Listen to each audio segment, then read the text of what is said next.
Now, they say a big shot is just a little shot who kept on shooting. And to me, that little quote means so much because a lot of times people will look up to those who have succeeded in whatever field and believe it's because there was something special about this person. It was something unique about this person that allowed them to do that. Maybe they were lucky or maybe whatever. And in this microwave society we live in now, it's kind of like instant gratification. So we only see what happens as a result of this person putting in years and years and years of effort to get to where they want to be.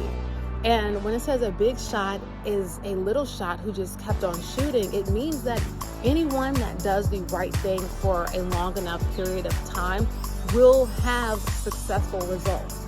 As long as you keep pushing forward and keep doing whatever it is that you feel like you should do in order to achieve whatever it is that you want to achieve, then you will eventually be a big shot as long as you keep going. And the chances are imminent. And now, if you decide to quit at the first side of adversity or the second side, or if you just give up, there's a difference between defeat and failure. You can lose a battle, but still win the war ultimately. So just because you have a setback or what you perceive at that time to be a setback, it doesn't necessarily mean that that's true. Oftentimes, what I've discovered in my own personal life is that the things that I consider my largest setbacks are actually the best things that happen to me once I get on the other side and get to see, oh, okay, well, because I experienced this, that, and the third, now this thing is happening. Because I experienced this situation, now I am experiencing this situation, if that makes sense. So because I have a perceived failure, it allowed me to take another course of action. And at the end of it, if you stick into whatever your failure is long enough, you will see the opposite end of that. You will get to see the effect, the long-term effect of that failure, and perhaps the long-term effect will actually end up being something positive for you. I can say from my own personal experience that, as they say also, rejection is protection. So a lot of times those things that we think we want, and oh my gosh, I gotta have this thing, I want it, and then when you get it, you're like, this wasn't all that. Or on the flip side, if you don't get something and then something else comes instead, and you're so much more thankful that you got this particular thing instead of that. And so rejection is protection. And also keep going. Just because you get rejected doesn't mean that it's time for you to stop. It might be time for you to take a break, reevaluate, reassess what's going on, and then continue to go from there. Sometimes we need crazy situations to happen or unfortunate situations so that we get the opportunity to realign. But it does not mean to quit.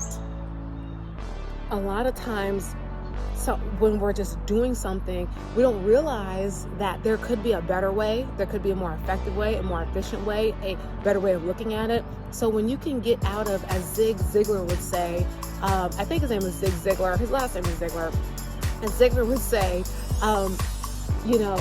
you gotta get out of that stinking thinking, because from any way of viewing it, if you are a stinking thinker and if you think that someone's better than you or that you're a horrible loser or whatever, you're always going to lose. You're always going to be a loser. But if you look at yourself as someone who is learning, you are born to win, you're bound to win, it's in your destiny to win. And as long as you keep persisting, you will see your right day. You will have your day in court. Then you will. And no matter what happens to you at that, on your journey, you'll see it as, okay, you know what? I'm one step closer. Thomas Edison perfected the light bulb 10,000, or depending on who you ask, 10,000 or 14,000 times before he actually achieved light. Meaning that from one person's perspective, how many of us would have given up after the 5,000th time, after the 10,000th time of you putting your all into something and then it not working out? But he kept going, and eventually he created something that changed our entire system of society. Henry Ford took years and years and years of practice, trials and tribulation, and being called a loser because he wanted to create an automobile. which is the car.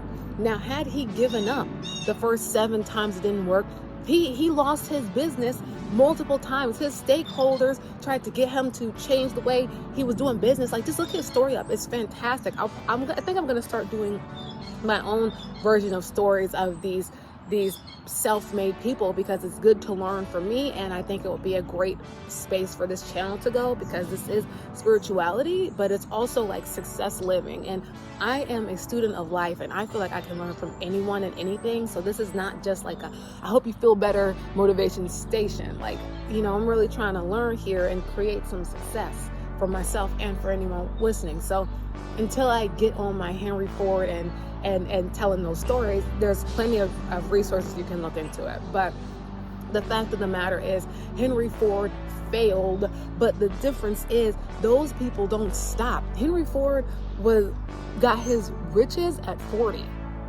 You know what I'm saying? And there are other people who did it before, other people who did it after. The guy who discovered KFC, I think that was in his 60s, he was living out of his car, okay? He was living in his car, and all he had was a recipe and a dream. He didn't have the money to do it. He didn't have the restaurants. He didn't have a house to live in. He just had a recipe and a dream and persistence. And his persistence led to KFC now being a worldwide conglomerate. All right? All these high-profile businesses that we look up to now that are like international or national or in their state, those started from one person. It started from one person with a dream. Now, regardless, they might have had partners and things along the way, but typically all of those businesses started from one person. Nestle, even as corrupt as they seem to have become, Nestle started as an alternative to breast milk. And it started from this guy, this one husband, because something happened. I don't want to get the story wrong, but long story short, it started as an alternative for breast milk. And look at what it is now. So all that to say, you can have the life you want to live. You just have to go out and do it. See you next time.